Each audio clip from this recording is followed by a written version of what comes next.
ready? Matt here from Matt's Movies, Music and More, and my special guest Andrew, welcoming you to this week's episode of What Did You Think? Now, if you saw our last episode of What Did You Think, you'll know that we covered from the horror category, which we did zombie. Yes, zombie. Yes.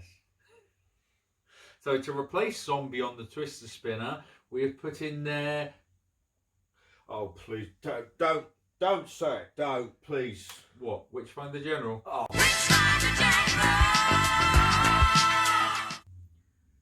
Yeah, that movie with Vincent Price. So, yes, we'll be covering that hopefully when it comes up on the next spin.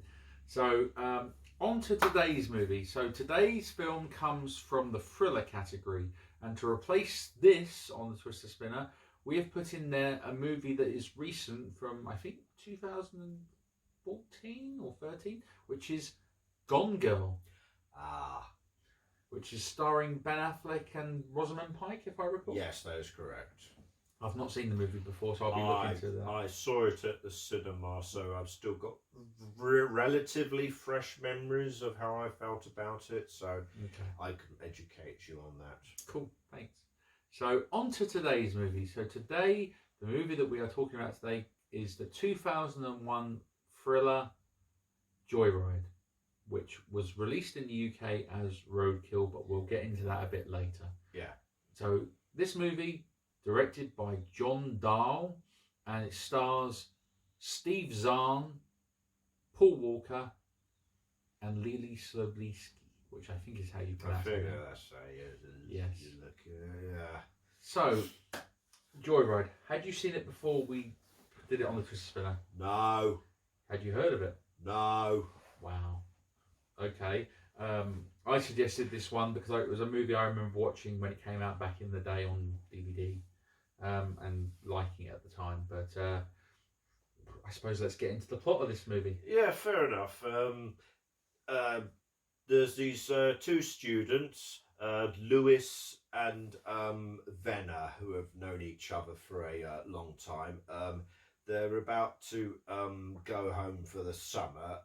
Venner is a university student. I think he's a student as well, but they're in different universities. Yeah. He's in California and she's in Colorado. Yeah. And I think it's because he says something about, aren't you still with that boyfriend? And she says, no, I'm not.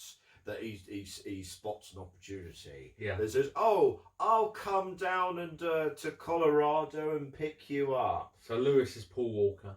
But that's the Paul Walker character. So because of this, he ditches his plane ticket idea to buy a car.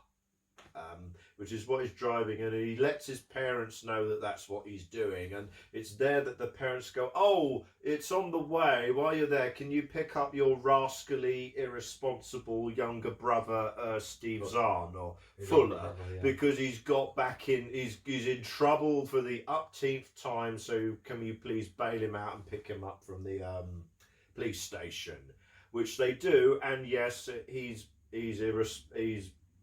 the young, rascally, irresponsible, carefree brother, and he's even ribbing Lewis about, oh, you say you're trying to pick up a good friend, but I know what you're up to.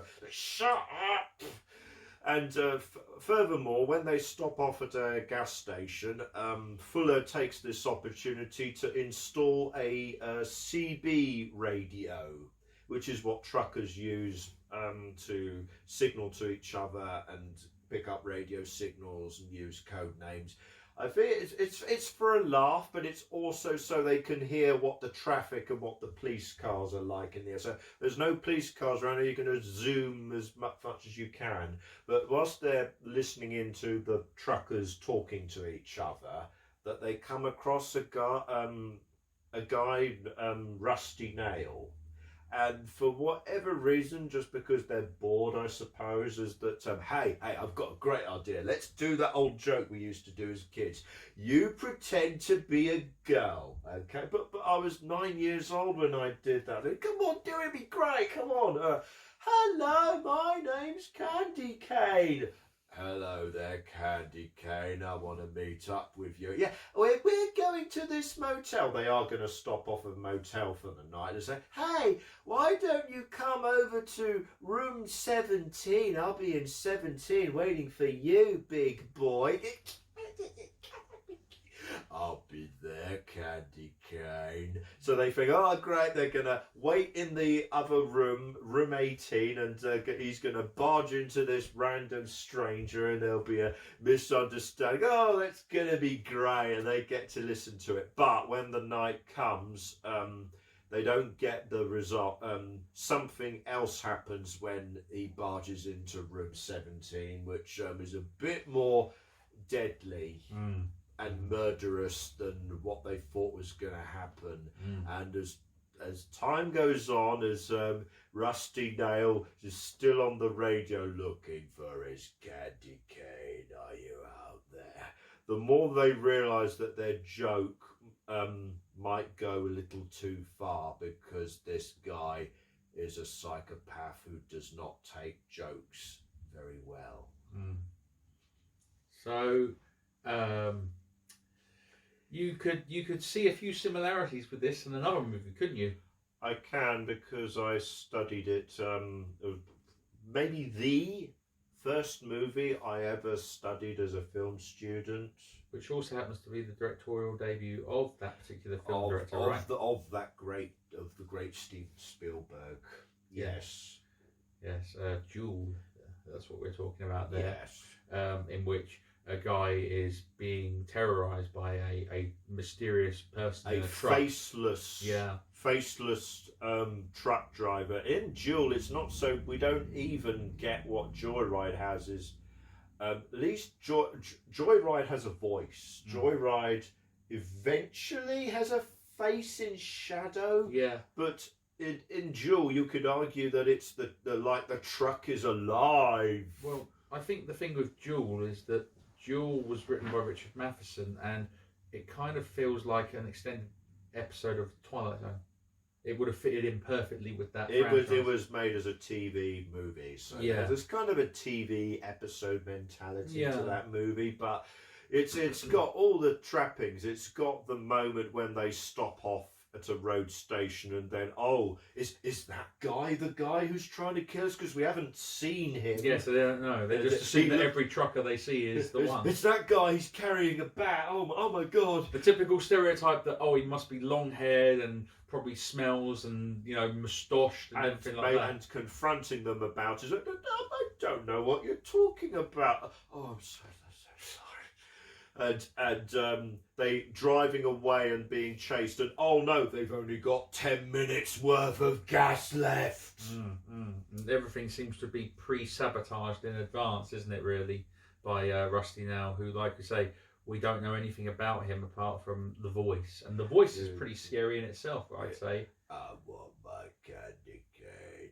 Of the voice out there is an uncredited performance by Ted Levine, who you'll probably know as Buffalo Bill from Silence of the Lambs.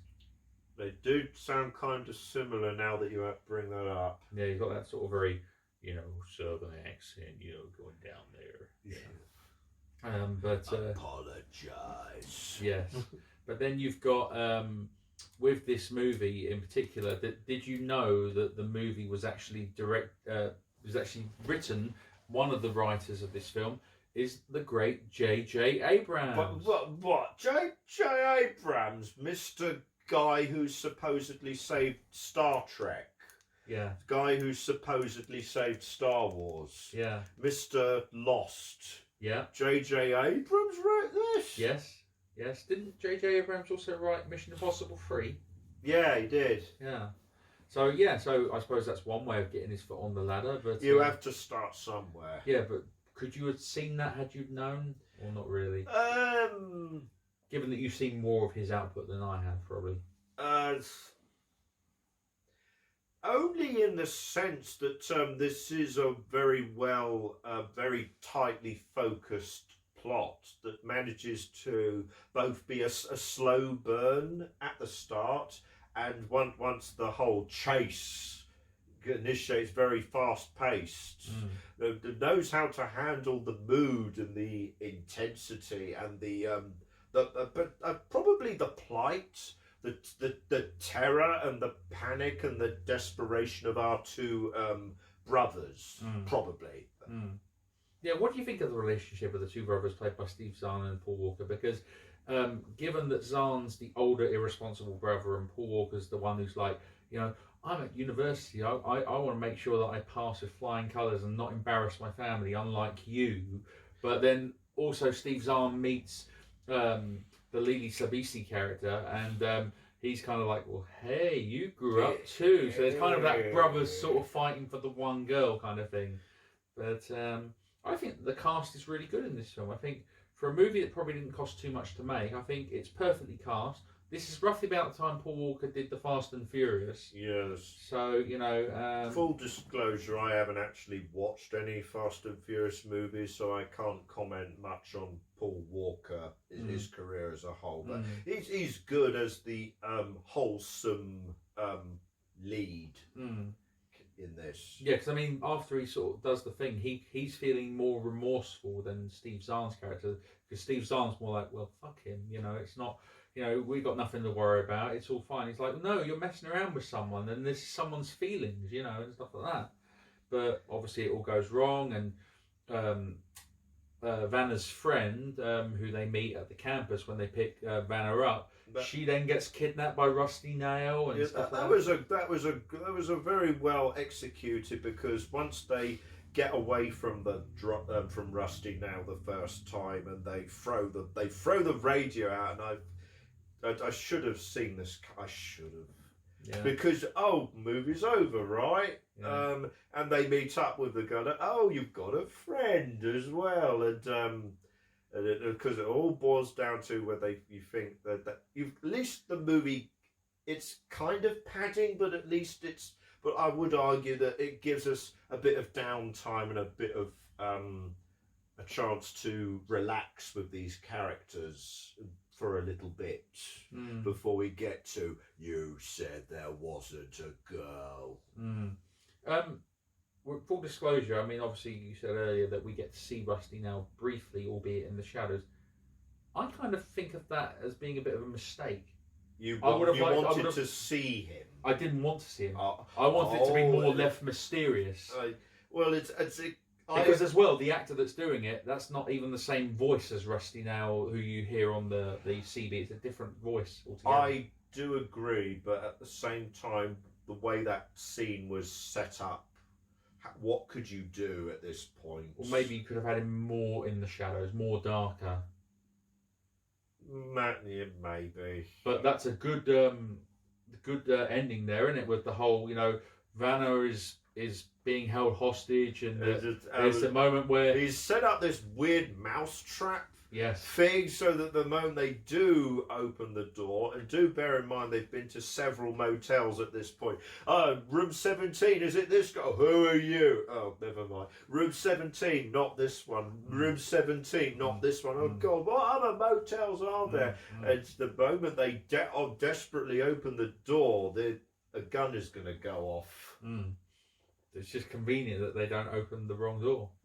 Well, it's dramatic tension, isn't it? Yeah, but what do you think about its humour? Because there is some humour here and there regarding the later parts. Like there's a bit where Rusty Nail is testing them, which is that he says, I want you to go to the local diner and you're going to order 10 cheeseburgers, but you're going to go in there naked. Well, at least they've got well-built bodies. Yeah, that's what I was thinking. I was kind of thinking... Obviously, I'm hoping something like that never happens to you or me or stuff like that. But to be a bit flippant, if you had a body like that, I don't see why you'd be so ashamed to go in there. Yeah, but at the same time, wouldn't the police have called or whatever? Because don't the people there say, is this some sort of fraternity prank or something like that? But... I like this movie. I think I remember watching it again, like some of these films we've discussed on this channel over the year, this to me is one of those movies that you could put on at a party with a bunch of beers and a bunch of friends, you know, and enjoy it. And I actually watched it, I think, with a bunch of friends at the time, with beers and stuff, and it was a lot of fun. I think maybe because I quite like the actors involved. I was a big fan of Steve Zahn, and I like Paul Walker as well. Again, don't really know too much about Leelee Sobieski apart from she was in The Glass House, which I thought was an alright movie, and Never Been Kissed. But I don't really want to go on about the director and actor in this film because I kind of think that we've got more things to talk about. Well, I'll to briefly a couple of thoughts. I thought Leelee Sobieski, I'm so sorry if we keep mispronouncing it, was there to be a pretty girl, and that's it. That's all I get from watching her on the screen. Because this film isn't exactly got a big cast at all. It's very minimal, and it feels very claustrophobic, wouldn't you say? That pretty much it's about them in the car, and they're trying to escape, but they're in like a middle of nowhere kind of area, like the desert and stuff, right? Yeah. And I'm glad I actually got to see Steve Zahn in a movie, like see him properly, because I thought about where do I know this guy from. He's kind of got this perpetual worried face about him throughout this movie. I thought it looked familiar. Then I realised War for the Planet of the Apes. He plays Bad Ape, the crazy, half crazy hermit. They call me Bad Ape. I am Bad Ape. It's like, oh, that's what you look like. Apparently, though, his most famous movie is Zahara with Matthew McConaughey and Penelope Cruz, which I never saw. Okay. So I heard it was pretty bad, but you know. But no, I think the movie, the casting is really good. Like I said, when it came out in the early 2000s on DVD, that's where I discovered it.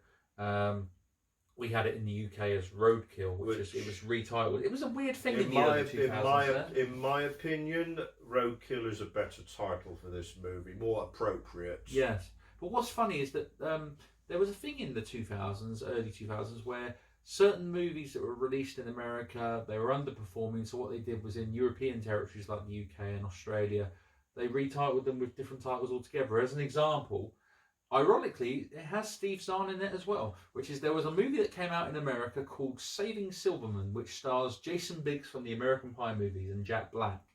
Now, that movie bombed in America, did really bad, and what they did was they re-edited it and released it in the UK as Evil Woman. Now, have you heard of that? I have heard of that title, yes. Yeah. But yeah, there's been a few movies where they've done that, and it's just been really strange. Was this a pre-internet, well, before the internet really took off, and I don't know if they feel they could get away with that sort of thing now, or if they did retitle it, people would immediately cotton on to the fact that you're trying to pass this off as something else because we know that this movie tanked. Yeah, and that must be difficult, especially if you've got the .com for the movie, and then you're promoting a film in America with this web address .com of the movie title, and then change it. Yeah. Not exactly going to find out that way. But anyway, with Roadkill, I mean, what they did was they did the classic thing, which is they did sequels to this movie. But there are sequels to this movie? Yeah, but none of the original actors or any of the production people from the original are involved in them. It's just only by name. I've got a horrible sinking feeling about where this is going then. Yeah, so I don't know. I think we got them in the UK. I'm not exactly sure, but they were under their American titles. So instead, we get the sequel, which was Joyride 2, Dead Ahead. Ooh. And most notably, this title, which if it was released in the UK under its UK title, would be even more confusing. Joyride 3, Roadkill. Oh yeah, thank goodness we didn't get that then. No, because it would have been Roadkill. Roadkill? Yeah, so is it like Rusty Nail going after other people, or maybe a different trucker, maybe? Oh, then why call it Joyride then? Is it just you want to kill a truck driver franchise to appeal to the horror movie fans? See, the title Joyride doesn't make a lot of sense to me. No, that's why I think Roadkill is more appropriate. Because in America, they haven't stolen the car or anything. No. They do steal a car later on, but that's not the point. But in America, I think in the late 90s, there was a movie called Joyride in America, which I think may have starred Reese Witherspoon. I'm not sure. There'll be a correct picture on the screen of that movie, but it is a bit confusing when you have these retitled films. And to be honest, who in their right mind wants to make a sequel to this movie? Because like I said, it wasn't the huge box office hit. This was one of those films that I think did better on home video. Yeah. I don't think it wasn't theatrically a big success, but I like the movie. I think it's very underrated. It's not a great film. It's not a horror, even though people have miscategorized it and said it's horror because there's not really any gore in it.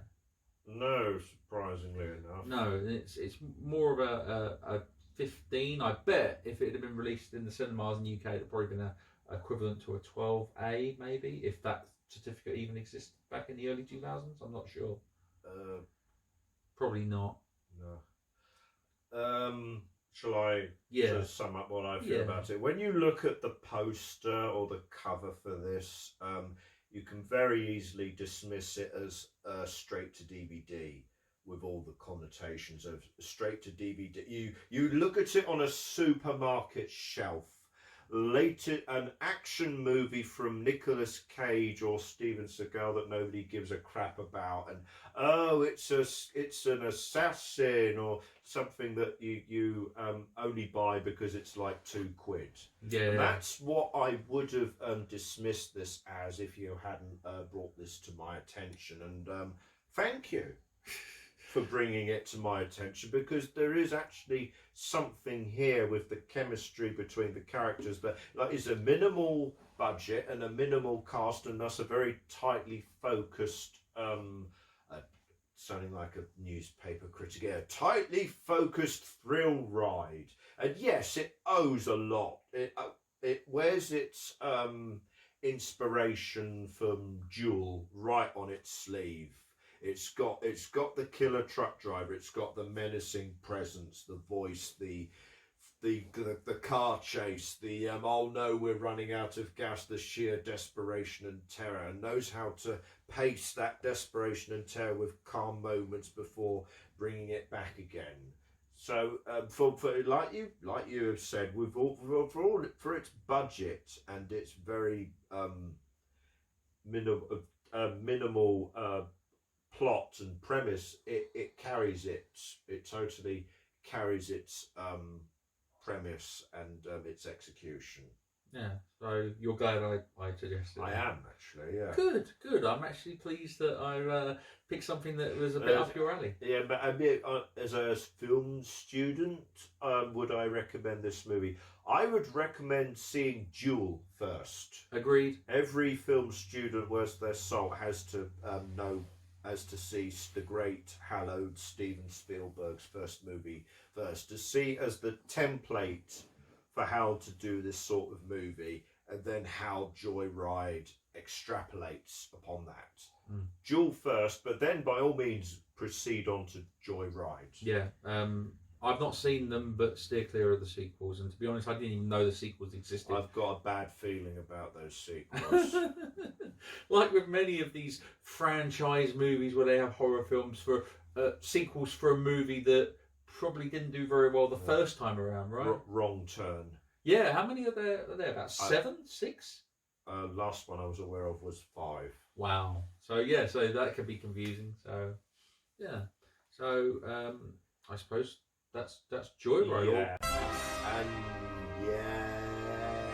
It's just been a time. Okay, then let's do this. Yeah, let's see what's coming up on the next spin. Without further ado, spin the wheel.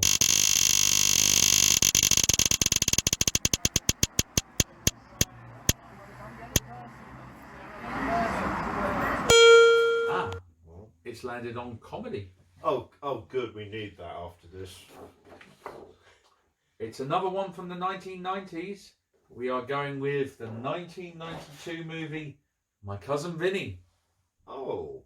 Which stars Joe Pesci, Marissa Tomei, and the great Fred Gwynne. Okay. You ever seen that movie? No. And I probably should have done, at least as a courtesy up to this point. So.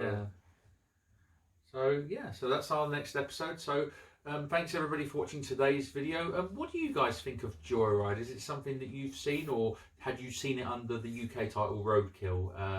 Be sure to comment, let us know what you think. Don't forget to check out our official social media, Facebook, Instagram, Twitter. We also have At the Movies with Andrew, his series, which is on monthly. We've got my solo videos, which go up once a week, and some other shows we've got coming in the near future.